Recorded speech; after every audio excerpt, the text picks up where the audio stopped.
India creates yet another landmark.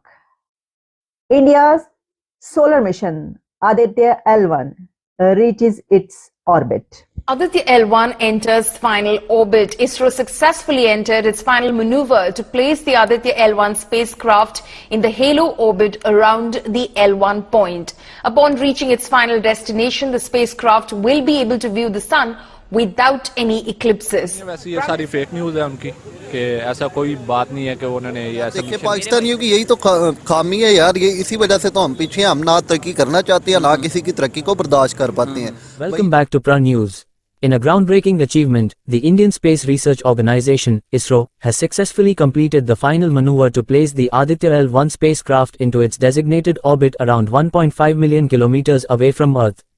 This marks a significant milestone as Aditya L1 becomes India's first space-based observatory dedicated to studying the sun. The Aditya L1 mission aims to observe and understand the dynamic behaviors of the sun's chromosphere and corona continuously from its designated position at Lagrangian point L1. Prime Minister Modi expressed his admiration for this accomplishment, stating, "India creates yet another landmark. India's first solar observatory Aditya L1 reaches its destination. It is a testament to the relentless dedication of our scientists in realizing among the most complex and intricate space missions. I join the nation in applauding this extraordinary feat. We will continue to pursue new frontiers of science for the benefit of humanity." However, as is often the case, our neighbors Pakistan seem to be feeling jealous of India's success. They're dismissing the news, calling it fake and accusing India of spreading lies.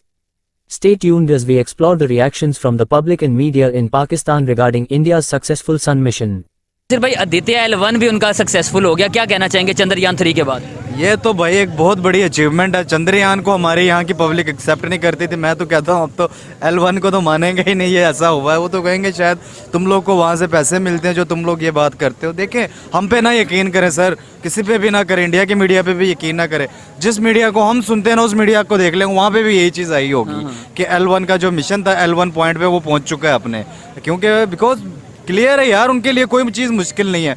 ISRO पे आप देखें जिस space agency के साथ, अब देखें Elon Musk की space agency है, वो अपनी स्पेस एजेंसी के साथ मिलकर, इंडिया के साथ जो स्पेस एजेंसी है, उन दोनों ने मिलकर एक और न्यू मिशन रेडी करना है। तो उनके लिए कौन सा मुश्किल काम है? 2024 में अमेरिका ने ये भी कहा था कि हम आपके पर्सन को स्पेस में भेजेंगे। पहले चंद्रयान 3 उन्होंने किया, अब उन्होंने इसरो मतलब ये कर लिया, आदित्य कर लिया, L1 पर फिजिकली बंदा भेजेंगे, वो एलोन मस्क मींस के अमेरिका और वो मिलकर करेंगे इस चीज मिलकर करेंगे। स्पेस एजेंसी 2024 में ओपन होगी वहाँ पे इंडिया के अंदर। बिल्कुल ऐसे ही है, इस चीज पे मुझे भी पता है। तो ये सर हमारे, मेरे और आपके लिए ये कोई शॉक्ड होने वाली बात नहीं है। देखिए सर, पहली बात तो ये कि वो मतलब जमीन पे छाए हुए हैं। हाँ। दूसरे नंबर पे वो चांद पे भी छा चुके हैं। चंद्रयान 3 उन्होंने कामयाब लॉन्च किया, अब वो सूरज की तरफ चल पड़े। भैया करने क्या वाला है? L1 एक ऐसा पॉइंट है जो लास्ट पॉइंट है जहां पर आज तक कोई, मतलब सन के सबसे पास का एक लास्ट पॉइंट जहां पर जाकर कोई बॉडी या कुछ भी काम कर पाता है। उसके आगे जैसे जैसे जाएंगे वो डिफॉर्म होना शुरू हो जाएगा और उसके बाद चीजें जो हैं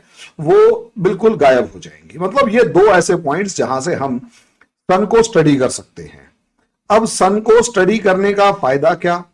देखिए सीधी सी बात है, ये एक बहुत ही जबरदस्त लेवल पर साइंटिफिक या एक डीप लेवल साइंटिफिक एनालिसिस होगा, जिसके अंदर के चाहे वो सोलर रेडिएशंस हुई, चाहे सन के अंदर का जो मटेरियल है, या किसी भी तरीके का। देखिए क्या होता है ना, हम जो फ्यूजन और फिजन रिएक्शंस किसी टाइम पर पढ़ते थे, जो न्यूक्लियर बॉम्ब के अंदर यूज होती है, न्यूक्लियर बॉम्ब और एटम बॉम्ब।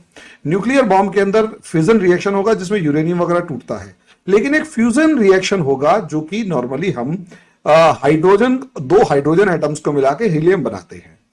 इसको अगर आप देखेंगे तो असलियत में इसका जो लेसन लिया गया, या यूं कहें कि इससे जो इसके बारे में जो भी हम आइडिया जनरेट हुआ, वो हम लोगों को सन से हुआ, या यूं कहें साइंटिस्ट को ये सन से निकलकर आता हुआ दिखाई देता है। ओके, अब इसको स्टडी करके फायदा क्या? अब यहां दो पार्ट्स हैं। एक हमारा इसरो जो ये कह रहा है अगर हम सन को स्टडी कर पाए तो हो सकता है वैसा कुछ सोर्स ऑफ एनर्जी हम यहां पर जनरेट कर पाए, या वैसा कुछ डेवलप कर पाए जिससे अर्थ की एनर्जी नेसेसिटीज को बहुत एक लंबे टाइम तक मेंटेन किया जा सके, या फिर बहुत सारे उसके दूसरे रीजन। इंडिया ने आदित्य L1 सन मिशन था, उन्होंने वो भी सक्सेसफुली कंप्लीट कर लिया। क्या कहना चाहोगे? इस बारे में आइडिया तो नहीं है, वैसे ये सारी फेक न्यूज़ है उनकी।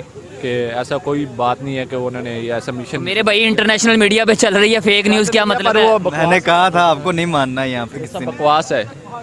आप ये सब बकवास है, ये झूठ बोलते हैं इंडिया वाले। और मेरे भाई इंटरनेशनल मीडिया पे चल रही है, ये पाकिस्तान की मीडिया पे बात नहीं चल रही है, कोई यूट्यूब चैनल पे बात नहीं चल रही, ये ओवरऑल ऑफिशियली जो है ना मतलब इंटरनेशनल मीडिया पे बात चल रही है। आप क्या पर आप तो इंडिया वालों को ऊपर दिखाने की कोशिश कर रहे हैं। अगर पाकिस्तान के पास ऐसे मौके हैं तो पाकिस्तान में और मेरे भाई वो ऊपर पहुंच गए हैं, आप कह रहे हो ऊपर दिखाने की बात कर रहे हो? वो सिर्फ बातें हैं उनकी, यार पहुंचे नहीं। चंद्रयान हुआ था हमारे लाइव कास्ट में, हमारे जो फवाद चौधरी जो टेक्नोलॉजी के मिनिस्टर थे, वो बिल्कुल जेन्युइन स्टेटमेंट था कि चांद पे जाके करना क्या ही है, दूरबीन लेके और देख लो।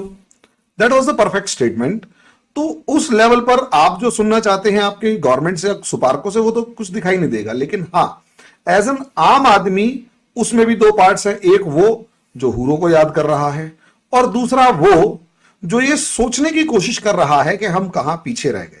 तो सबसे इंपॉर्टेंट वही आदमी मेरे लिए है जो ये सोचने की कोशिश कर रहा है कि कहां पीछे रह गए, लेकिन जो यही सोच रहा है कि यार पड़ा रहने दो, और ये लोग जो सोच रहे हैं कि भाई हम कहां रह गए, वो मेरे हिसाब से आपके वहां पर इररेलेवेंट है, और वो बड़ा एक माइक्रोस्कोपिक पोर्शन है। सर चंद्रयान 3 के बाद इंडिया ने अपना मिशन आदित्य L1 भी कंप्लीट कर लिया सक्सेसफुली, क्या कहना चाहोगे एज ए पाकिस्तानी? यार ऐसा पाकिस्तानी भी देखे, हमें बड़ी खुशी होती है। देखे हमारा हमसाया मुल्क है यार, देखे कम से कम एशियन कंट्री में कोई ऐसी कंट्री निकल के सामने आ रही है जो USA, यूरोप इनके मुकाबले में जाके खड़ी हो रही है, बल्कि ऐसा भी कहना गलत नहीं होगा, उनको बीट कर रही है। अब देखें जैसे पहले चंद्रयान 3 गया, वो कंप्लीट हुआ, उसके बाद आदित्य L1 का जाना बहुत बड़ी अचीवमेंट होगी, और ये बहुत ना पॉजिटिव साबित होगा। सर हमारे से जमीन के मसले नहीं संभाले जा रहे, वो पहले चांद थे, चांद तो बाद सूरज थे। हाँ, वो सूरज पे चले गए। देखे बड़ी तरक्की की बात है यार। देखें ये बड़ी पॉजिटिव चीज़ साबित होगी हमारी पूरी वर्ल्ड के लिए।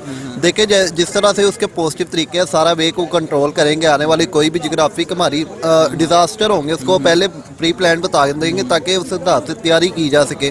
तो अल्लाह करे इधर भी कुछ हो जाए। अच्छा इसके अलावा मतलब देखें ना एज ए पाकिस्तानी अगर हम देखें, मैं आगे अभी एक बंदे का इंटरव्यू कर रहा था, वो कह रहा था मतलब वो भी यंग ही था, यूथ ही था हमारा, वो कह रहा था यार हमें फेक न्यूज़ है, हमें कहानियाँ करवाई जाती हैं। नहीं, फेक न्यूज़ नहीं होती यार। देखे पाकिस्तानियों की यही तो खामी है यार, ये इसी वजह से तो हम पीछे हैं। हम ना तरक्की करना चाहते हैं, ना किसी की तरक्की को बर्दाश्त कर पाते हैं। भाई जब आप तरक्की किसी की देखते हो ना, खुश हुआ करो, अप्रिशिएट किया करो, और खुद भी वैसी कोशिश किया करो, फिर जाके कहीं कामयाब होना। हमारा माइंडसेट ही वहाँ पे अटका हुआ है भाई, होता ही नहीं है ऐसा। फेक न्यूज़ ऐसा हो ही नहीं सकता। जब हम यहीं पे रहेंगे तो हम तरक्की क्या करेंगे? जब हम चीज़ों को एक्सेप्ट करना शुरू कर देंगे ना, खुले दिल से मानना शुरू कर देंगे, अपनी गलतियां कम से कम मानना शुरू कर देंगे ना, उनसे ही हम बहुत आगे चले जाएंगे। अब सिर्फ सीखना चाहिए। अच्छा क्या लगता है कि हम भी फ्यूचर के अंदर कोई अगले कोई 2-4 साल या कब तक लगता है कि हम भी इस किस्म के मिशन स्टार्ट करेंगे, या हम भी ऐसे मिशन सक्सेसफुल करवाएंगे? यार आप पहले अपने खाने पीने के मसले हल करो, कर्जे के मसले हल करो, पैसों के मसले हल करो। आपके घर के हालात नहीं ठीक हो रहे, अपने मुल्क के हालात नहीं ठीक हो रहे, तो आपने ऐसे मिशन की तरफ कब जाना है यार? देखें उसके लिए बड़ी कुर्बानियाँ देनी पड़ती है, यूनाइट होकर काम करना पड़ता है। अब देखें हमारे यहाँ पे स्टेबिलिटी नहीं है, किसी भी मामले में ले लें, किसी भी शोबे में ले लें, किसी भी मुआशरे में स्टेबिलिटी बड़ा अहम किरदार अदा करती है। जब आप स्टेबल होके यूनाइट होके कोई इरादा करते हैं ना, कोई काम करते हैं, तो वो फिर आप उस तरफ जाते हैं। आप देखें हमारे यहाँ, देखें लोगों को यहाँ पे लगाया हुआ है। हमारी ना लोगों की सोच ही सिर्फ यहाँ तक महदूद की हुई है, पैसा कमाओ, नौकरी करो, नौकरी करो। ये सबसे पैसा कमाने के भी लाले पड़े हुए हैं हर बंदा। मतलब मैं यहाँ पे CA चार्टर्ड अकाउंटेंट पर्सन था, मैं उसका इंटरव्यू एक दिन कर रहा था, वो बंदा कहता है यार मैं वहाँ से आया हुआ हूँ गाँव से, और मुझे सिर्फ एक ही यहाँ पे टेंशन होती है कि मैं किसी तरीके से कोई 20-30 हज़ार कमा के अपना कोई घर का रेंट ही दे लूँ। यार बिल्कुल ऐसे ही। आप देखें आपने उसके किया, मैं आपको अपना बताता हूँ, मैंने खुद MPhil किया, तो मैं खुद 30-35 हज़ार पे धक्के खा रहा हूँ। तो मैं क्या करूंगा यार? इतना पढ़ के भी इस मुल्क में कोई फ़ायदा नहीं हो रहा। देखें पढ़े लिखे को भी नहीं फ़ायदा, अनपढ़ को भी नहीं फ़ायदा, तो ये मुल्क बना किसके लिए है? देखिए ये गरीब के लिए मुल्क बना था। तो हम तो कहते हैं नंबर 1 है यार, और हम तो कहते हैं कि यहाँ पे ये और वो है फलां फलां, तो हम तो बड़ी बातें करते हैं यार। और हमने इवन यहाँ तक भी बातें करते हैं, हमने इंडिया को मार देना है, हमने वो वापस ले लेना उनसे, वहाँ पे पाकिस्तान का झंडा लहराना है। तो ये क्या मतलब बातें फिर कितनी कहाँ की हकीकत है? यार जो बंदा वेला होता है बातें ही करता है, तो वो बातें ही करता रहता है। जिसने काम करना हो ना, वो सिर्फ काम करता है। काम के साथ जवाब देना सीखें, बातों के साथ। बातें तो हर कोई कर लेता है यार, कुत्ता भी भौंक लेता है, वो रास्ता रोकता है किसी का, शेर का रास्ता रोकता है? नहीं रोकता, उससे फर्क ही नहीं पड़ता, वो अपना काम करता है।